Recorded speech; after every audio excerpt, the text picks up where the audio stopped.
compartir con ustedes.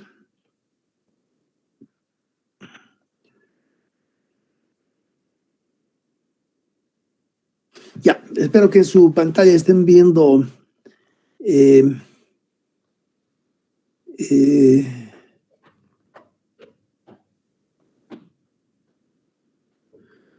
fondo oscuro de una pizarra. Ya. Es importante que sepan ustedes que el tema de tránsito también se aplica a tramos de río.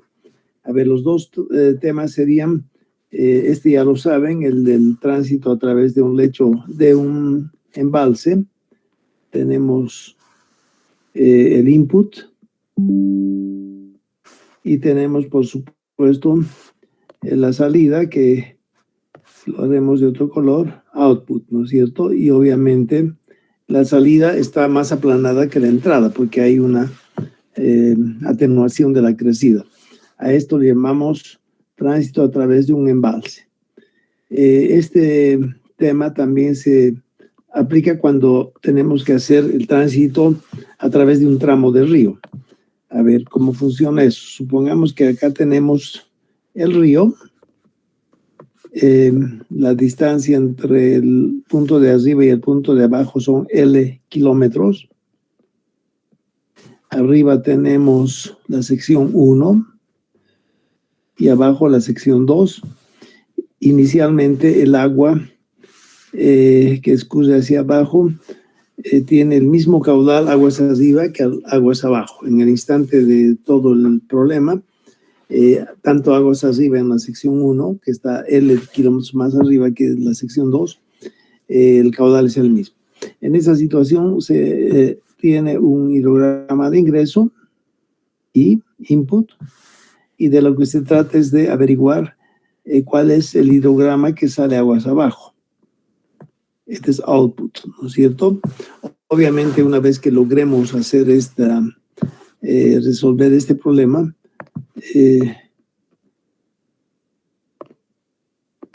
tenemos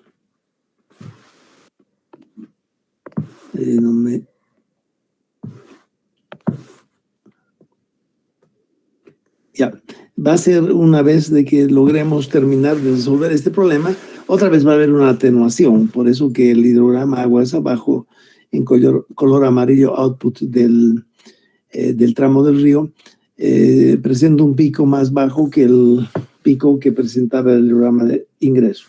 Cuando queremos hacer la constatación de que todo ha salido bien, tenemos entonces el hidrograma de ingreso.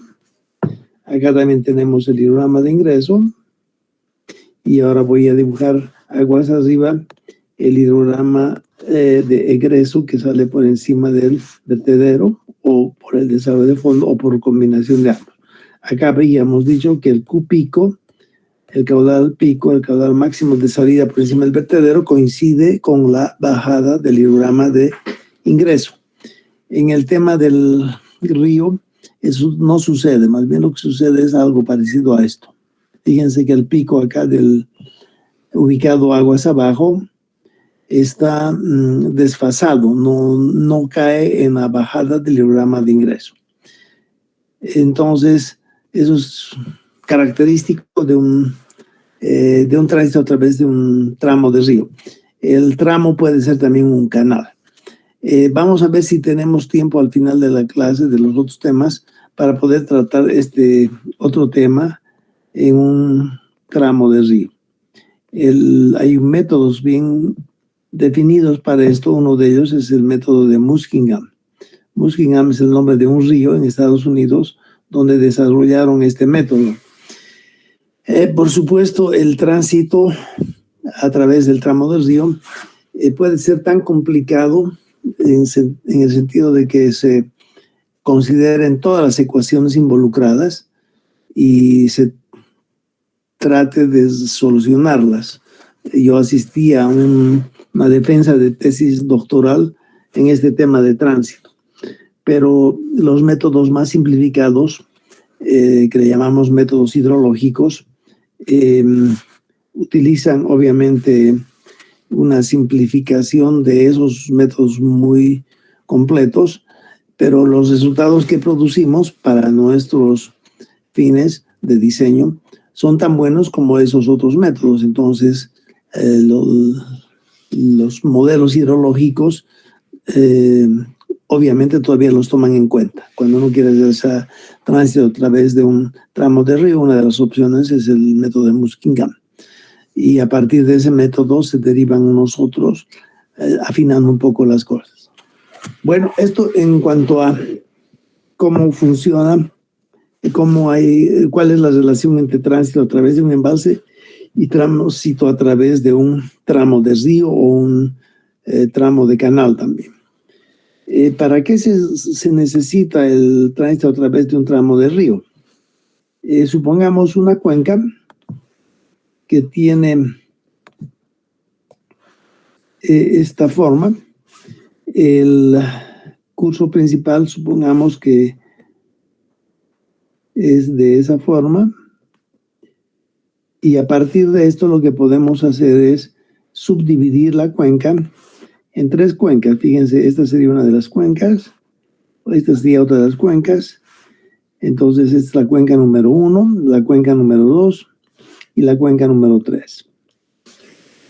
Lo que se hace es, para cada una de las cuencas, producir un hidrograma, producto de haber hecho llover sobre esa subcuenca un evento lluvioso constante en el tiempo y con una intensidad también constante. Tenemos la duración de la lluvia, la duración que está expresada en horas. Tenemos la intensidad de la lluvia, que está expresada en milímetros por hora. Y el hietograma, que podría tener esta forma, eso se escribe, digamos, con Y o con H, hietograma. ¿Ya? Entonces, este es el evento lluvioso que recibe la subcuenca 1, por ejemplo, y la subcuenca 1 responde con un hidrograma, ¿no es cierto? Acá tenemos entonces el caudal expresado en metros cúbicos por segundo. Entonces, tenemos a la izquierda la cuenca que ha sido subdividida en 3 subcuencas, y para cada una de ellas, por separado, producimos el hidrograma que como respuesta a un evento lluvioso que hacemos llover sobre la cuenca 1, ¿no es cierto? Ese hidrograma lo podríamos mostrar acá en color verde. Es el hidrograma de la cuenca 1. De la cuenca 2 también tenemos un hidrograma, ¿no es cierto? Al conjuncionarse ambos tributarios, en ese instante podemos sumar ambos hidrogramas. Fíjense que el eje horizontal de los tiempos tiene que ser el mismo para todas las cuencas, para todas las subcuencas. Entonces, la suma de los 2 hidrogramas verdes, el 1 y el 2, nos va a proporcionar un hidrograma más alto probablemente. A partir de ese momento, este último hidrograma, lo que yo hago es transitarlo a través de este río para producir acá un otro hidrograma que es obviamente más bajito, está atenuado. Y en ese momento se calcula el hidrograma proveniente de la subcuenca 3. Y ese hidrograma supongamos que es este. La suma de los 2 me van a dar un otro hidrograma más alto. Y si se tiene planificado construir una presa en ese sitio, entonces tenemos acá una presa. Este hidrograma lo que va a hacer es servir de input a la presa, al dimensionamiento que se quiere hacer del vertedero de excedencias, y acá vamos a tener otra vez el output, ¿no es cierto? Este sería el input y este sería el output. Fíjense que la combinación de ambas cosas, tránsito a través de un embalse y tránsito a través de un tramo de río, nos permiten dividir una cuenca muy grande. Por ejemplo, la cuenca del río Beni hasta el angosto del Bala, en La Paz, cerca de Rurrenabaque, que se están haciendo los diseños de una presa gigante ahí en el Bala. esa cuenca, que es tremendamente grande, ha sido subdividida en más o menos 100 subcuencas, perdón, 60 subcuencas. En el ejemplo que estamos dando acá en la pizarra, simplemente tenemos 3 subcuencas, pero la hermenéutica es la misma, ¿no? Empezar aguas arriba, una vez que ya uno ha subdividido la cuenca en subcuencas más pequeñas. Entonces, para cada subcuenca pequeña, se puede hacer llover al unísono en forma constante y parejito, una intensidad parejita como se nota acá arriba en el hidrograma, y la cuenca se encarga de transformar ese hidrograma en un hidrograma. Y entonces ese hidrograma es el que espera en ese sitio hasta que el modelo mismo produzca el hidrograma proveniente de esta subcuenca 2, y una vez que ha producido, los suma y obtiene un hidrograma más alto. Y ese hidrograma, a través de algún método de tránsito a través del río, lo transportamos hasta aguas abajo a la salida de la cuenca. En ese momento ese hidrograma queda ahí esperando la producción del hidrograma de la subcuenca número 3. Una vez que ese hidrograma ha sido producido, tenemos 2 hidrogramas en la salida, los cuales deben ser sumados porque el eje horizontal de todos los hidrogramas es el mismo, son los tiempos los mismos, obteniéndose de esa forma un otro hidrograma que es el producto de toda la cuenca. Y ese hidrograma, obviamente, si hay un embalse, se lo transita para obtener el hidrograma de salida por encima del vertedero. Eso es importante que les comunique, porque los modelos hidrológicos que calculan hidrogramas de avenida o parámetros de diseño siempre combinan ambos tránsitos.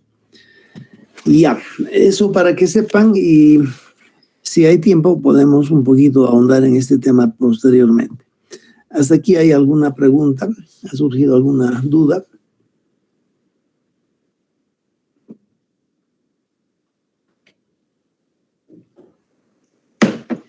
Ya. A ver, hagamos lo siguiente. Tenemos que empezar a tratar el tema de intensidades de lluvia.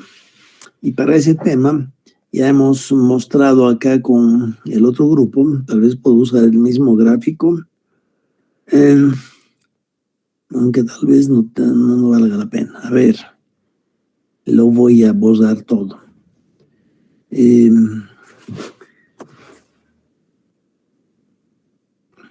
Ya, empezaremos por lo que son las curvas IDF. Si se fijan, acá tenemos curvas intensidad, duración y frecuencia. Casualmente, este es un ejemplo de curvas IDF, intensidad, duración y frecuencia, que habían sido establecidas para la estación pluviométrica de Aguirre. Aguirre es una localidad cerca de Colomi, ¿no es cierto? Si se tienen datos observados de precipitación en Aguirre, con esos datos podemos elaborar estas curvas. ¿Y cómo es que? A ver, hablemos un poquito sobre esta figura. La elaboración de estas curvas se nota que ha sido realizada para diferentes periodos de retorno. Si se fijan acá abajo en trazo color celeste, se nota la curva válida para un periodo de retorno de 10 años. Esta en color celeste es la curva para 10 años periodo de retorno, y la curva que está en color negro bastante fuerte ha sido determinada para un periodo de retorno de 500 años. Entonces, todas esas curvas se las muestra en un solo gráfico. La de más arriba es la que corresponde a 500 años y la más pequeña abajo corresponde a 10 años. Estas curvas en realidad es la relación entre las 3 variables. Las 3 variables significan intensidad, que está mostrada en el eje vertical, la duración en el eje horizontal, y la frecuencia, que son 3 diferentes curvas. Frecuencia en realidad es otra forma de denominar periodo de retorno. Yo le llamaría IDT, ¿no es cierto? Intensidad, duración periodos de torno. Pero frecuencia de aparición es lo que usan en los textos de hidrología, entonces lo mantenemos con eso. Curvas IDF. Vamos a lograr aprender a cómo elaborar estas curvas para cualquier estación pluviométrica en el país. Y hay dos posibilidades. La una, cuando disponemos de datos diarios pluviométricos, y la otra, cuando disponemos de una estación meteorológica y la estación meteorológica incluye un registrador de precipitación cada 10 minutos, por ejemplo. A eso le llamamos pluviógrafo, ¿no? Entonces ya está clara la diferencia entre pluviógrafo y pluviómetro. Entonces, en ambas situaciones vamos a ver cómo logramos obtener estas curvas. Adelantándome, la pregunta sería, ¿para qué sirven estas curvas? Y previo a ello, más bien, la pregunta a ustedes sería, ¿por qué presentan esta forma las curvas? Para ello, obviamente, es necesario considerar claramente la diferencia entre duración, intensidad y precipitación. Fíjense que ustedes acá tenemos precipitación. La precipitación ya la conocemos, está dada en milímetros columna de agua. La duración, ¿cuánto dura la lluvia? Es una tormenta que dura 2 horas, 1 hora, todo el día, 7 horas. Y la intensidad es la velocidad con la que llueve. Y la intensidad tiene dimensión de velocidad, milímetros por hora. Mientras mayor la intensidad, obviamente el volumen total que aporta esa lluvia es mayor. Fíjense que para ubicarnos, esta figura ya la habíamos visto al inicio. Tenemos dos ejes, el horizontal en el que llevamos la duración de la lluvia y el eje vertical que indica con qué intensidad llueve. Si por ejemplo decimos que hay un evento lluvioso o si quieren una tormenta que tiene 2 horas de duración y durante las 2 horas la intensidad permanece la misma, constante, 3 milímetros por hora.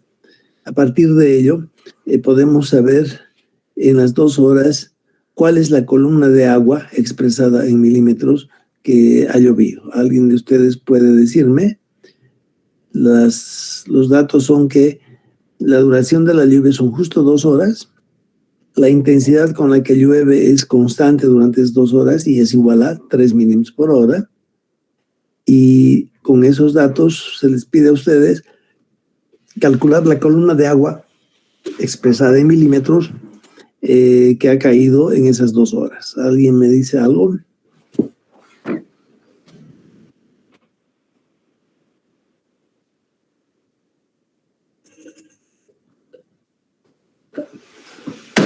¿Quién tiene una idea de esa para contestar a esa pregunta?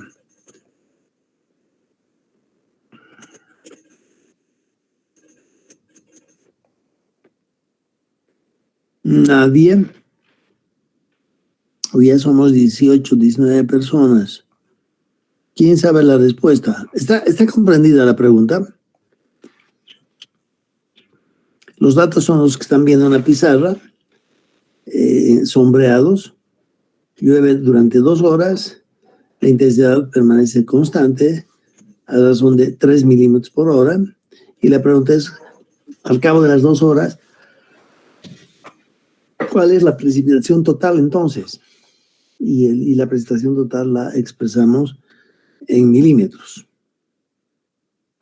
Si este es el hietograma que incide sobre una de estas cuencas que estábamos comentando hace un momento, entonces podemos,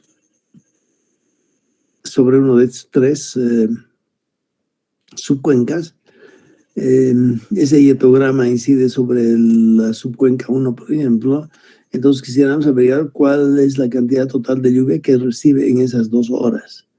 Y esa cantidad total la tendríamos que expresar en milímetros columna de agua. ¿Alguien sabe la respuesta? ¿Alguna idea?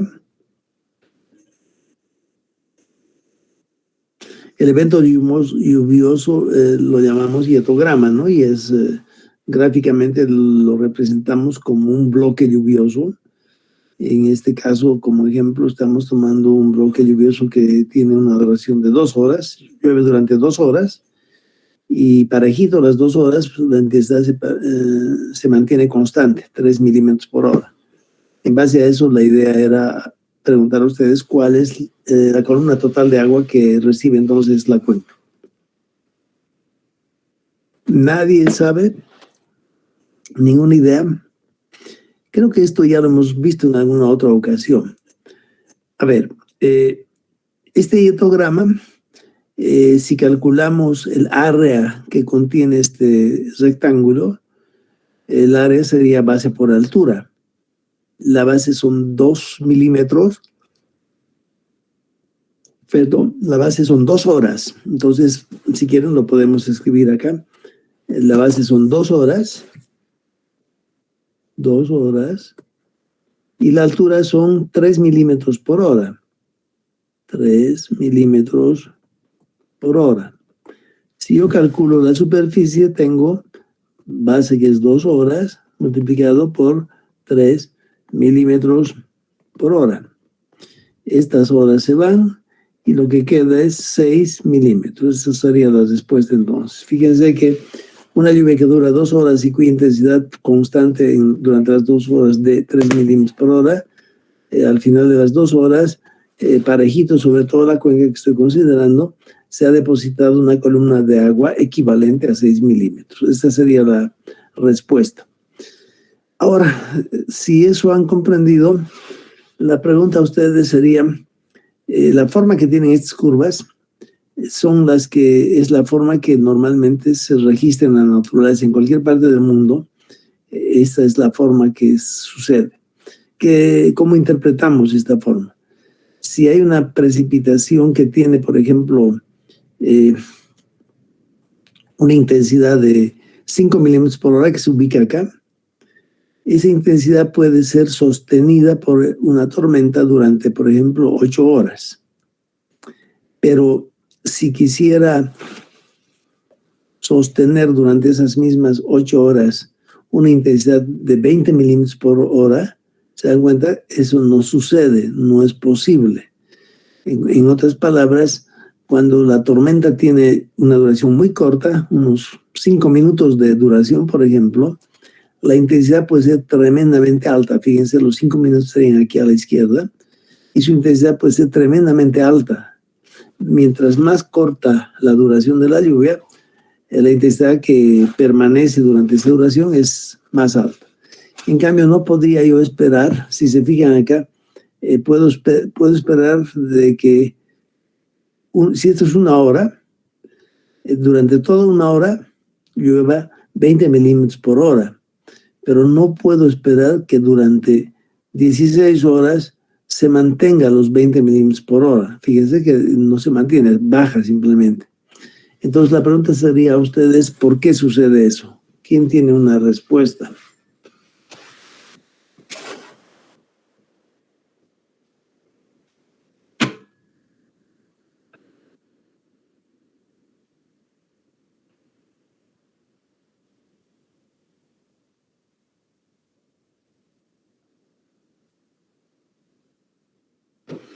No hay nadie que se anime a dar una respuesta, una idea de por qué no se puede mantener una intensidad muy grande durante varias horas. Eso es lo que se registra en la naturaleza, en cualquier país del mundo, eso es lo que sucede. Pero la pregunta es, ¿y por qué será eso? Si tengo, por ejemplo, un vehículo y estoy yendo a una velocidad muy alta, y si es que el camino me lo permite, yo puedo mantenerme durante 3 horas a una velocidad muy alta, 100 kilómetros por hora, por ejemplo. Yo puedo avanzar 100 kilómetros por hora en esas 3 horas. Pero eso no sucede con la lluvia. Si la lluvia tiene una intensidad muy grande, imposible que dure mucho esa misma intensidad. Y justo esa es la pregunta. ¿Por qué creen ustedes que eso sucede así?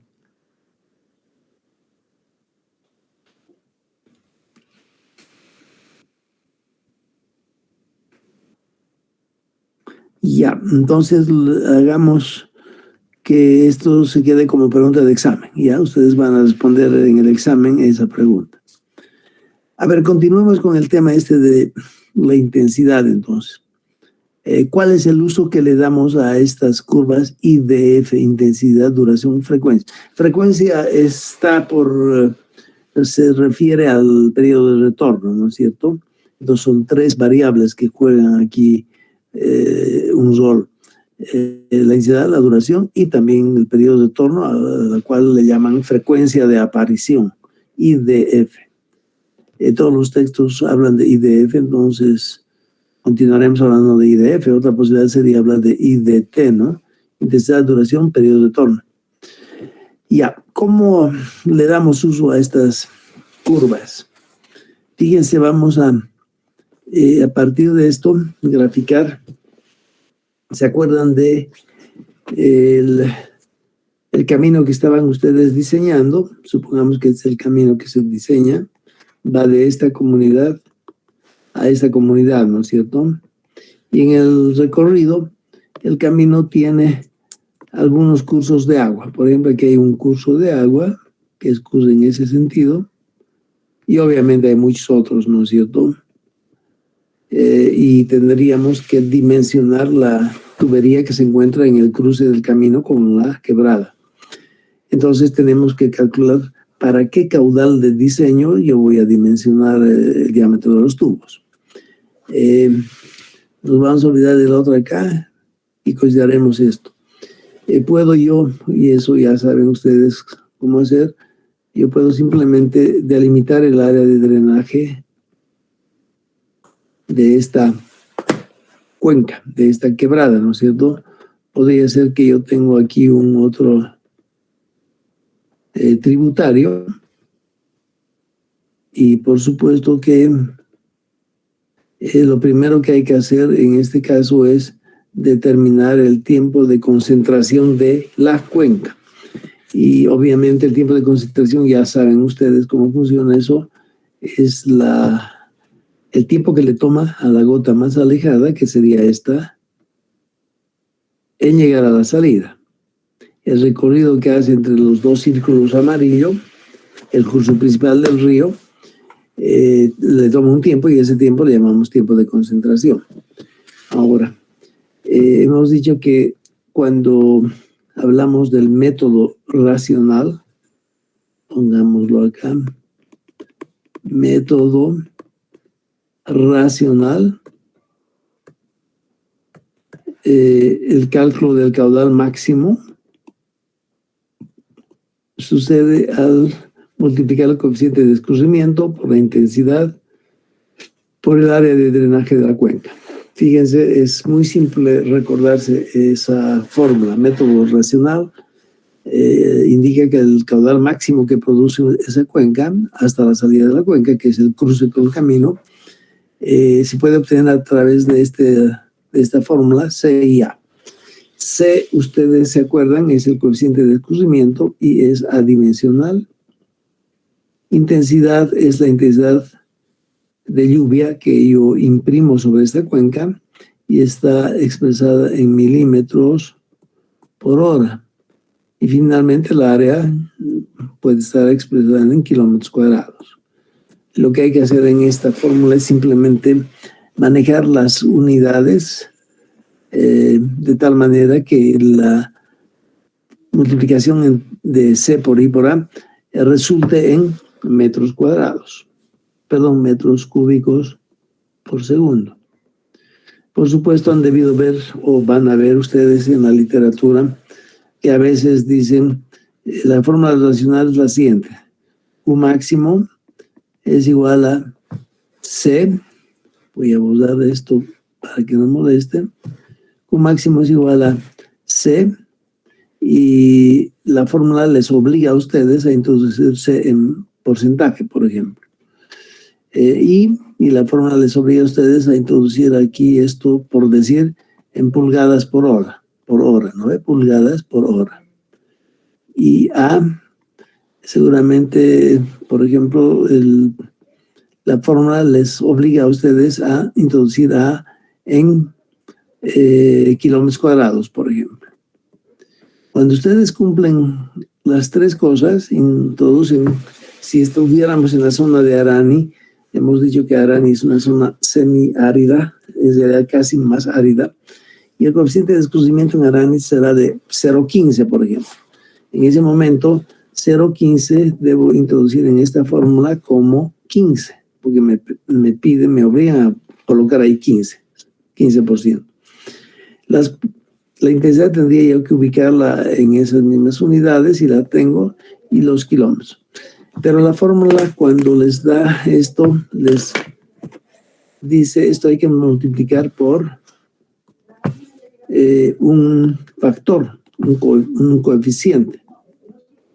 Y ese coeficiente se encarga de transformar los kilómetros cuadrados, las pulgadas por hora, el 15, de tal manera que el resultado sea, por ejemplo, en litros por segundo. ¿No ves? A este tipo de fórmulas yo les llamo fórmulas ciegas, porque hay que cumplir al pie de la letra con lo que la fórmula exige de ustedes. ¿No ve? Si ustedes cumplen con ese porcentaje 15, el valor de intensidad en pulgadas por hora y el valor del área kilómetros cuadrados, a veces vienen formas que les pide a ustedes introducir esto en acres. No vayan a saber cómo el equivalente de 1 kilómetro cuadrado en acres. Sin embargo, hay muchas fórmulas así, pero además siempre está presente el coeficiente. Cuando yo cumplo eso, de memoria tengo que aceptar de que el resultado es litros por segundo. Obviamente eso es para facilitar a la persona hacer la cosa más mecánica. Pero si se refieren ustedes a la fórmula original de acá arriba, y ustedes hacen que todos estos variables tengan unas dimensiones coherentes, entonces no hay donde perderse. Para lograr metros cúbicos por segundo, metros por hora, yo lo convertiría en metros por segundo, ¿no ve? Es fácil convertir milímetros a metros, y es fácil convertir horas a segundos. Entonces, la intensidad la puedo de alguna manera convertir en metros sobre segundo, y entonces acá tendría ya ese primer metros sobre segundo. Y los kilómetros cuadrados los puedo convertir en metros cuadrados. Y este otro sigue siendo dimensional, ¿no ve? Entonces no hay donde perderse. El resultado va a estar aquí en metros cúbicos por segundo, y no necesito considerar ningún coeficiente que me dé los libros, ¿no es cierto? Y ya, en realidad en hidrología la mayor cantidad, la general de las fórmulas son simples razonamiento, por eso no vale la pena aceptar fórmulas que nos traen con un coeficiente y unas imposiciones, ¿ya? Ahora, en la fórmula de arriba, que es la que estamos manejando, tenemos que resolver el problema. Por supuesto, el coeficiente de descubrimiento lo tenemos, no hay donde perderse. El área de drenaje de la cuenca también lo tenemos. Lo que está faltando es la intensidad. ¿Qué voy a adoptar como intensidad cuando el diseño de este camino pasa cerca de Aguirre, o de la estación pluviométrica para la cual han sido establecidas estas curvas? ¿Se acuerdan? Tenemos que otra vez retornar a ese tema cuando decíamos si la duración de la curva, se fijan acá la duración, acá es 2 metros, 2 horas, ¿no ve? Si la duración de la curva es menor al tiempo de concentración de la cuenca, entonces esa expresión no me va a poder proporcionar el caudal máximo. Fíjense entonces, Q, voy a hacer con otro color para que se note mejor.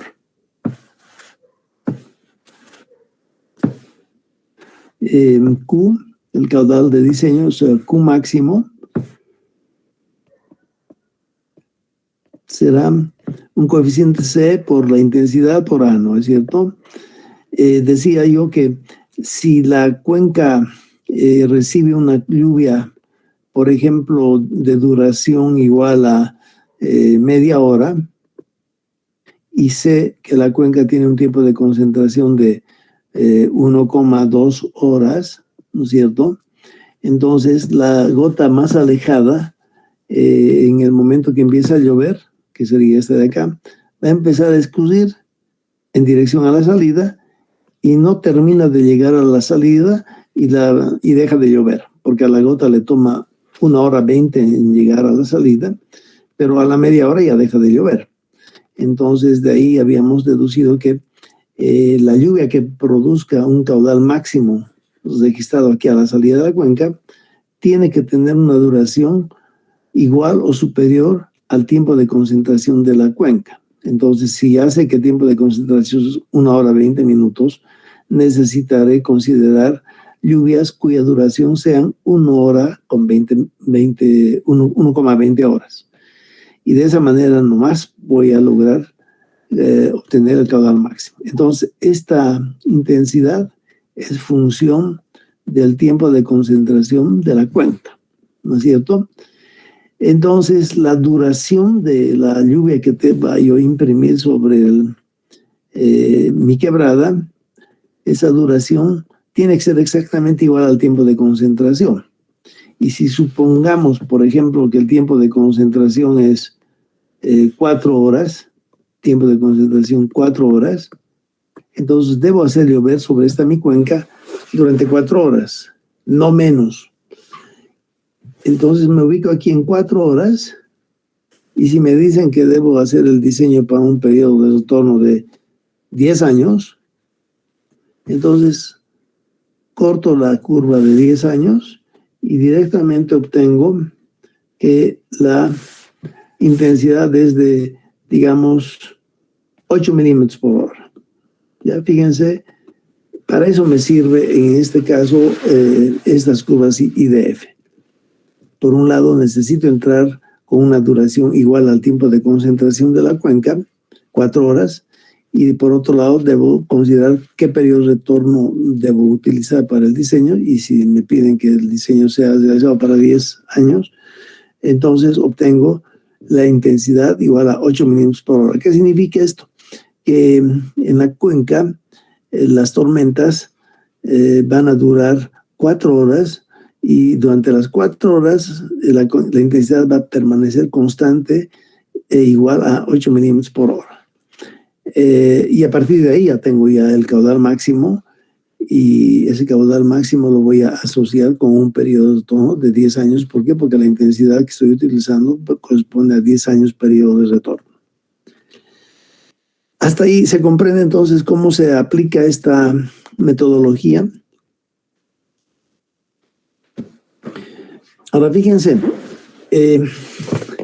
yo puedo utilizar estas curvas en forma gráfica. Obviamente voy a trazar más cuadrículas acá, de manera que para cualquier duración que yo considere en la horizontal, logre obtener acá lo más exacto posible la intensidad para esa duración, y esa intensidad la agarro. Por supuesto que para evitar eso, lo que puedo hacer es hallar la ecuación de cada una de estas curvas. Y como conozco mínimos cuadrados, puedo fácilmente hallar la curva que mejor se adapte a los valores muestrales. Y como decía al inicio, lo que vamos a hacer en este tema es, vamos a aprender a elaborar estas curvas. Estas curvas, además de esta aplicación inmediata que estamos viendo del método racional, sirven para muchas otras cosas. Por ejemplo, ustedes tienen en sanitaria, sé que tienen una especie de trabajo en el cual tienen que diseñar el alcantarillado de aguas de lluvia, alcantarillado pluvial de una zona. Me acuerdo que hace unos años hacían ese ejercicio para un pueblito cerca de Clisa, cerca de la laguna de Angostura, Toco. Toco es un pueblito por ahí. No sé si tendrá ya su alcantarillado Toco, pero hay mucho trabajo que han hecho, creo, en el pasado los alumnos. Y por supuesto, en ese tema en sanitaria tienen que dimensionar el diámetro de los tubos que van a servir después para recolectar el agua de lluvia. Y por supuesto el agua de lluvia ingresa en los tubos a través de un sumidero. Y normalmente los sumideros para agua de lluvia están ubicados en las esquinas, ¿no? En cada esquina hay un sumidero y a mitad de la cuadra también hay otro sumidero. Creo que en Cochabamba ya es difícil encontrar sumideros, ¿no? Porque al final el alcantarillado pluvial de Cochabamba lo han cruzado con el alcantarillado sanitario, cosa que está prohibido hacer, ¿no es cierto? Son dos sistemas completamente separados y no deberían unirse. Pero con el tiempo y con el no conocimiento de algunos constructores o contratistas, han visto por conveniente enchufar al sanitario y listo, ¿no? Entonces ahora si eso está así, ya no funciona todo lo previsto en el momento de haber hecho el diseño, ¿no es cierto? Ahora, en relación a eso, a ese tema, tienen ustedes las calles y todo el mundo sabe que el diámetro del tubo depende del caudal a conducir, ¿no es cierto? Y por supuesto, una vez que el caudal está dado por esta fórmula racional, por ejemplo, tenemos que identificar el diámetro necesario que pueda transportar ese caudal y también depende eso entonces de la rugosidad interna de las paredes del tubo y también de la pendiente con la cual estoy trabajando. La pendiente no hay mucho que perderse porque está más o menos definida por la pendiente que se tiene de la calzada. Arriba de la parte superficial se tienen las curvas de nivel, entonces se identifica hacia qué lugar llevar las aguas de lluvia y la pendiente, como digo, ya está dada también. La pendiente ya está dada. La rugosidad también está dada si se decide, por ejemplo, comprar tubos de cemento y lo único que hay que hacer ahí es entonces ver de que el caudal de diseño que acabamos de determinar con el método racional puede pasar a través de esos tubos. Lo que complica acá las cosas es que cuando consideramos una ciudad o una comunidad en la cual hay que hacer el diseño, en las afueras, las partes más alejadas, si tenemos curvas de nivel, por ejemplo, que tienen esta apariencia, cada vez van subiendo hacia arriba, entonces los valores de la red de drenaje misma tendrá que ir colocarse en las calles que ya deben estar diseñadas, recibir agua de la otra calle, continuar hacia allá y después recibir otros tributarios que son en realidad los tubos como tal y continuar hacia allá, ¿no es cierto?, a una planta de tratamiento o a la parte más baja. Por supuesto que cuando hablamos de tiempo de concentración tendremos que identificar, falta acá el otro que vendría así, por ejemplo, y otro que viene así. Aguas arriba, el primer tramo es este, y para este habrá que definir su área de drenaje. Lo propio para esto. Y después, cuando vamos yendo hacia aguas abajo, tendré que adicionar esta área de drenaje más y esta también. Entonces, a medida que voy yendo hacia aguas abajo, dentro de la fórmula QCIA, el área va creciendo, ¿no es cierto? Si el área crece, el tiempo de concentración también. Y en ese momento se habla de tiempo de concentración acá, pero una vez que ya estamos dentro del tubo, se habla de tiempo de tránsito, TT. Entonces, si deseo identificar acá el diámetro del tubo, el tiempo de concentración será la suma del tiempo de concentración de aguas arriba más el tiempo de tránsito. Entonces, fíjense, con este valor es que yo debo entrar a la curva IDF. y de esa manera se continúa yendo aguas abajo. Obviamente, en un momento dado hay que contrastar este valor de tiempo de concentración con otro tiempo de concentración combinado con tiempo de tránsito dentro del tubo proveniente del otro lado o de otros lados, y el mayor tiempo de concentración resultante será el que yo adopte para poder hacer el diseño de esa sección hasta la cual he llegado. Obviamente el detalle de esto lo van a recibir, lo van a ver en la materia de sanitaria, ¿no? Eso cuando hacemos manualmente esto. Sé de algunas tesis en el pasado que han realizado estos cálculos en forma manual, pero además de ello, también se tiene actualmente modelos hidrológicos que lógicamente encaran este problema también.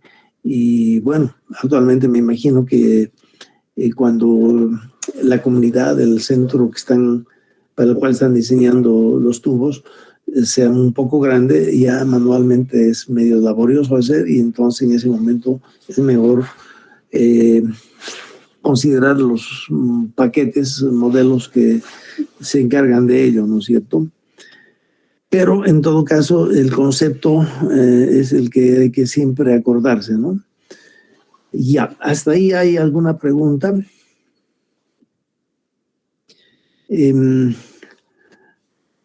Yo creo que lo que deberíamos continuar es ingresar ya de lleno en las metodologías que existen para poder calcular estas curvas: intensidad, duración y frecuencia. Si se fijan, estas curvas provienen de, me imagino, espero que si estos valores están, pero debe estar por acá. Acá se tienen los datos que son necesarios para graficar esas curvas. Obviamente esto está hecho en Excel, pero con calculadora o también con Excel pueden ustedes lograr producir esto. Fíjense que aquí abajo se tiene la tablita en color verde, en la que tenemos los valores acá a la izquierda. Estos están expresados en milímetros por hora. En cambio, la misma tabla aquí a la derecha está expresado en lámina de agua, milímetros. ¿Qué significa eso? Si, por ejemplo, yo tengo aquí para un periodo de torno de 100 años y 24 horas de duración, fíjense, acá se tiene la duración de la lluvia, acá se tiene el periodo de retorno, y al centro se tiene la intensidad, o sea, las tres variables que estamos considerando. Si se dan cuenta, si nos paramos acá en ese valor de, vamos a amarillarlo para que sea más fácil, en amarillo 35,1 milímetros por hora es la intensidad válida para cuando considere una duración de lluvia de 5 minutos, ¿no ves? 5 minutos, y considere yo un periodo de tono de 2 años. Eso cuando lo expreso en milímetros por hora. Pero si quiero expresar este mismo valor en milímetros con una de agua, este se convierte en 2,9. A la derecha, si se fijan, tenemos eso. Es todo lo contrario, ¿no es cierto? Fíjense que a un valor muy grande de intensidad, expresada en milímetros por hora, le corresponderá un valor muy pequeño de precipitación expresada en milímetros. Y lo propio acá, fíjense, este último 3,1 milímetros por hora, que es un valor muy pequeño para un periodo de torno de 500 años y 24 horas de duración. Fíjense, se cumple lo que estamos diciendo, ¿no?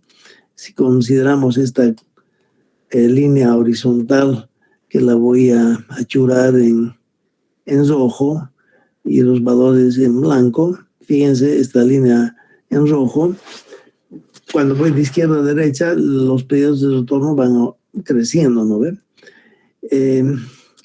En 24 horas tengo una intensidad de 1 milímetro por hora, pero en 5 minutos tengo una intensidad de 35 milímetros por hora. Es lo que estábamos, esa sigue siendo la pregunta, ¿no? ¿Por qué sucede eso?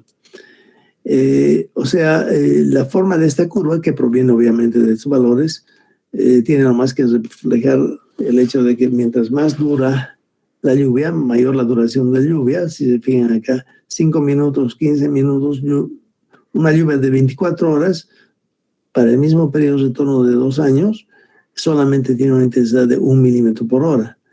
Pero si en lugar de 24 horas hago llover 5 minutos, la intensidad puede ser mucho más grande, 35 milímetros por hora. Ya, en realidad entonces el tema es que cada una de estas curvas puede ser ajustada a través de una expresión que la pueden ustedes encontrar en la literatura. Fíjense, casualmente acá hay una de ellas, lo voy a agrandar para que vean. Fíjense acá, la intensidad es igual a K, es un coeficiente que hay que hallarlo, por T. T es el periodo de retorno y el T pequeñito en esta fórmula es la duración. Entonces, esta ecuación obviamente que nos permite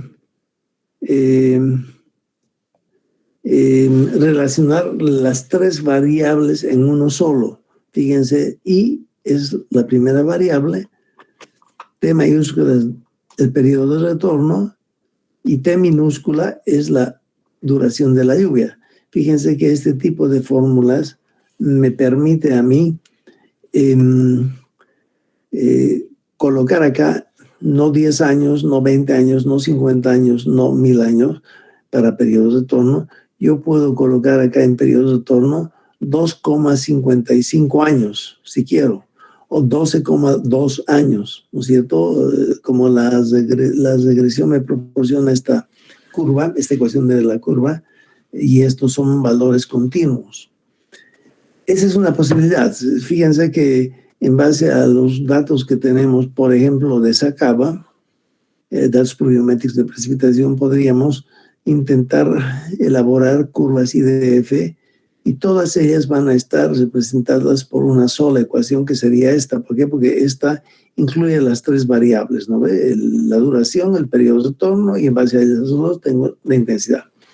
Esa es una posibilidad, es una sola curva que se presenta a todos los periodos de retorno.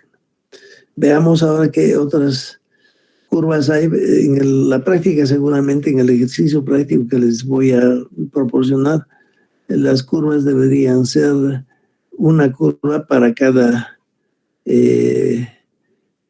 curva IDF, una expresión, una fórmula para cada curva IDF.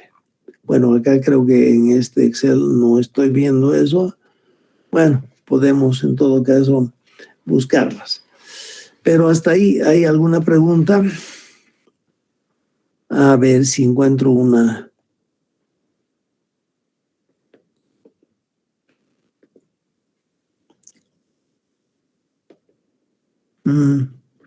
Fíjense, esta es otra expresión.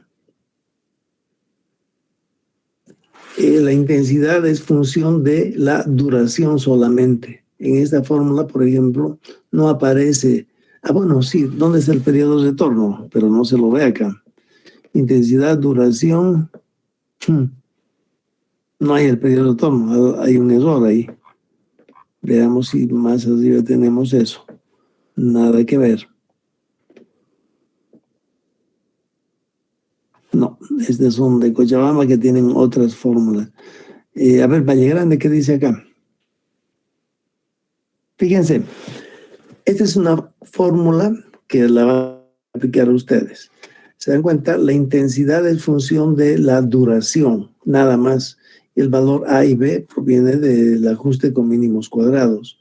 Entonces, si esta es I función de D, los parámetros A y B necesitan ser calculados para un periodo de retorno dado. O sea, esa expresión sería válida para un periodo de retorno de 10 años. Si se les pide además de calcular el periodo, una expresión para el periodo de retorno de 50 años, que tenga esta misma forma, obviamente A y B van a cambiar, pero el resto queda lo mismo, la intensidad de la duración.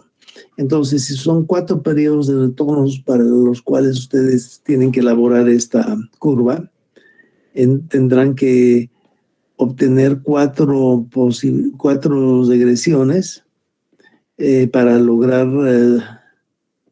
colocar eso, cada una en una expresión. Pero eso les muestro ahora, es más fácil. Fíjense, decimos, fíjense, en esta misma nos piden 1, 2, 3, 4, 5 periodos de retorno. ¿Qué quiere decir? Que al final la respuesta que ustedes me den va a ser 1, 2, 3, 4, 5 periodos de retorno. La más grande va a estar aquí, periodo de retorno 150. La más pequeña es periodo de retorno de 10 años, ¿no ve? Y cada una de estas curvas va a tener esta expresión. Entonces, esta expresión va a ser válida para la primera curva, por ejemplo, para esta curva. Pero también esa misma expresión va a ser válida para esta otra curva, y en ese caso A y B van a ser diferentes. Esta misma expresión va a ser válida para esta, pero A y B será diferente. Válida para esta, donde A y B es diferente, y finalmente para esta. ¿Qué quiere decir? Que si me piden aquí 5 curvas IDF, tendré que poner I es igual a, con otro color mejor, y la intensidad para un periodo de retorno de 10 será, por decir, 20 dividido entre 3 más D, ¿no ve? Esa es la intensidad para 10 años. La intensidad para el siguiente, que son 25 años, será, por ejemplo, 32 sobre 4 más D, por decir algo. ¿Se dan cuenta? Entonces, aquí hay una expresión que tiene coeficientes diferentes que esta otra expresión. Y como me piden que elabore 5 curvas, tendré que tener 5 ecuaciones. Y ahorita las 5 ecuaciones las puedo plasmar en una sola figura, donde acá yo tengo la duración de la lluvia y acá tengo la intensidad de la lluvia en milímetros por hora.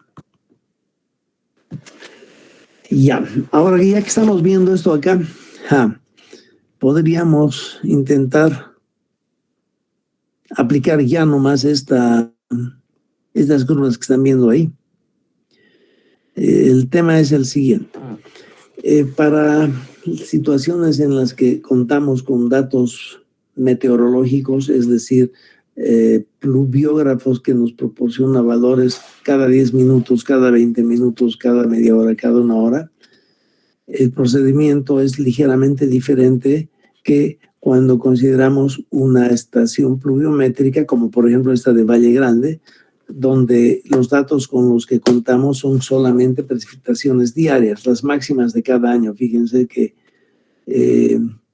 para 1944 tenemos 60 milímetros que se han medido el 4 de marzo, por ejemplo. Y de los 365 días al interior de 1944, el valor más grande ha resultado ser 60. Cuando voy al año siguiente, 1945, y recorro los 365 valores, hallo que el más grande de ellos ocurrió el 3 de diciembre y es 75 milímetros. ¿Se dan cuenta? Los valores acá se les llama precipitación máxima de cada año. En 1944 llovió 60, uno de los días dentro del 44, el día que más llovió fue de 60, etcétera. Hasta el 2013, y en el 2013 el día que más llovió fue 51,4 milímetros en un día, y podría ser que ese día sea el 4 de febrero, por ejemplo, ¿no ve? Típicamente es una serie que forma valores extremos. Entonces, el ajuste que debemos utilizar para estos valores extremos tiene que ser acorde a ello, y el único que hemos visto hasta ahora es la ley de Gumbel. O sea, con la ley de Gumbel, basándome en todos estos 35 datos, debo hallar cuál es la precipitación máxima diaria que tiene un periodo de retorno de 10 años, cuál es la precipitación máxima diaria que tiene un periodo de retorno de 25 años, etc. A partir de ahí empezamos a resolver esto. Porque no se olviden que esos valores que yo voy a hallar para diferentes duraciones son estos. Son las crucecitas que son valores muestrales, y con esos valores muestrales tengo que ajustar esta expresión, y es A sobre P más D, y en ese momento los valores muestrales se los desecha y me quedo con la curva sola, la expresión de la curva, y la expresión de la curva obviamente es la que me permite obtener la intensidad para un periodo de torno dado y para una duración dada. Ya sabemos que la duración dada en estas curvas la tomo del tiempo de concentración que tiene mi cuenca o todas las cuenquitas que se están acumulando hasta el sitio en el que yo diseño la sección del tubo necesario para evacuar aguas de lluvias que han incidido, aguas arriba de esa sección. Ya, bueno, pero para esto tal vez lo preparo mejor para que no sea muy fregado, muy laborioso para ustedes interpretar y empezar a hacer. En todo caso, hemos dicho que habían dos posibilidades. La una es de que tengamos solamente estos datos diarios, ¿no ve? Que es la generalidad en Bolivia. La otra posibilidad es que para la estación que yo estoy considerando, con mucha suerte, yo tenga valores que son registrados cada 10 minutos. Nada que ver tampoco. Vamos a ver si en alguna de estas tengo esas curvas.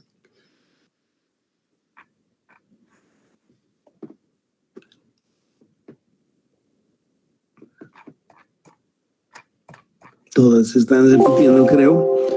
Ya, en todo caso, con más calma voy a buscar una buena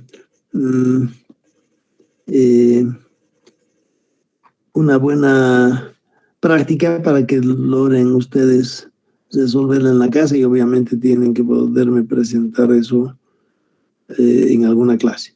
Pero por ahora creo que no vale la pena que los bombardee con la metodología como tal. Eso lo haremos en la siguiente clase. ¿Hasta ahí hay alguna duda? ¿Ninguna duda? Pucha, ha estado muy fácil, creo, lo que hemos hecho hasta ahora.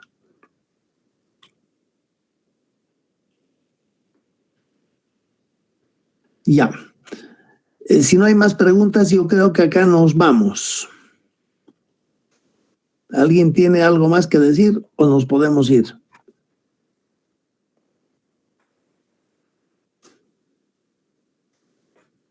Se me han debido dormir, yo creo. Menos mal, uno por lo menos que está atento.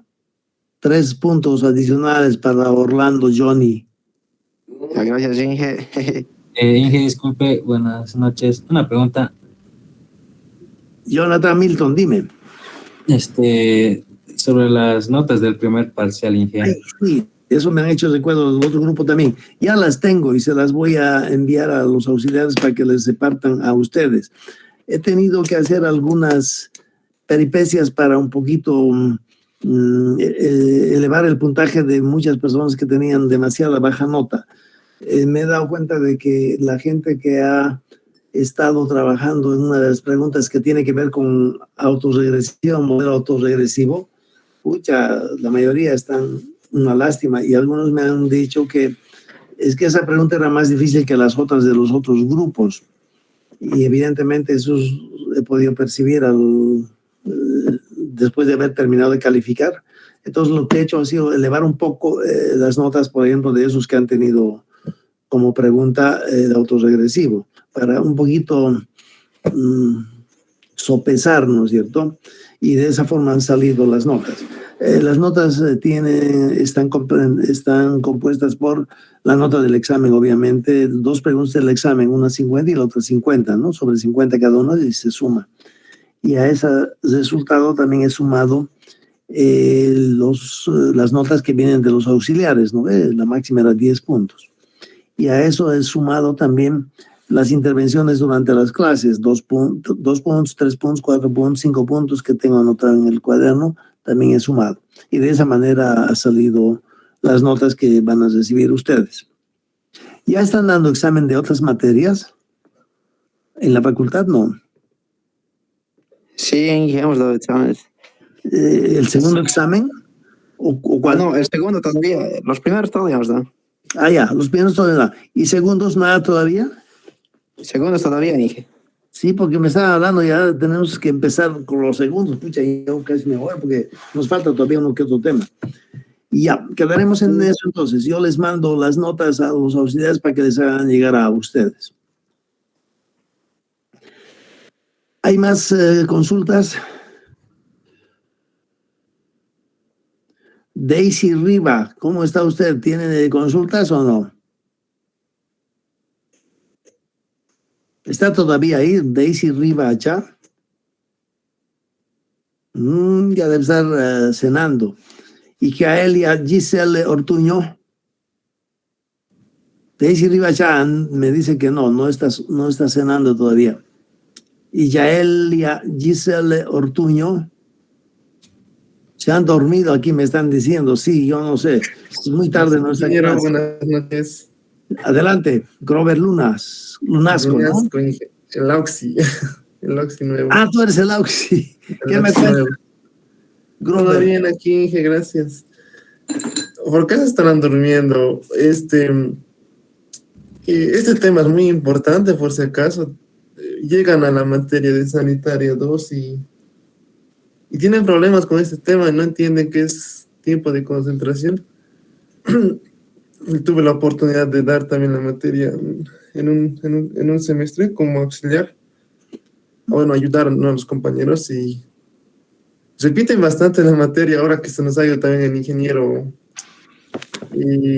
Escalera. Sí.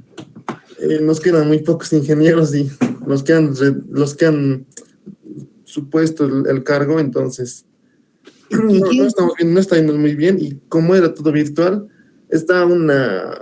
hay bastantes reprobados en esa materia, y por estos conceptos, ¿no? Lo que he escuchado de otros docentes es que esta vez que han dado examen presencial, pucha, las notas al suelo, dice. En general es lo que he escuchado. Sí, efectivamente.